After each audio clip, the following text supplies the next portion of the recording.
tell us a little bit about the research that you're doing so you can set the stage for how you're doing this and looking at the pacing of how we age in a very different way from the usual biomarkers that we've been talking about on this show for a while. Okay, well, I think to begin to set the stage, we first have to talk about aging as a biological process. So I think in general, we tend to think about aging as the passage of days on the calendar, something that happens to everybody in the same way.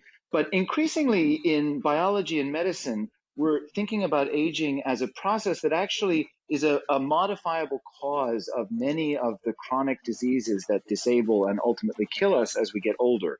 In fact, aging itself is the leading risk factor for most of the chronic diseases that we think about in older adults, heart disease, diabetes, many cancers, and so forth.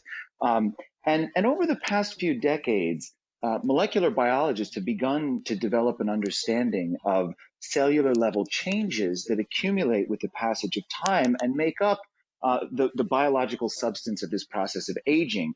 What's really interesting about these discoveries is that when these molecular biologists give drugs or induce genetic manipulations in animals to counteract these molecular changes, they can actually extend the period of healthy lifespan in organisms like C. elegans worms, fruit flies, or mice. And now we're on the verge of beginning to translate some of these therapies to people so that we might be able to slow down the process of aging with the aim of preventing or delaying onset of multiple different chronic diseases simultaneously.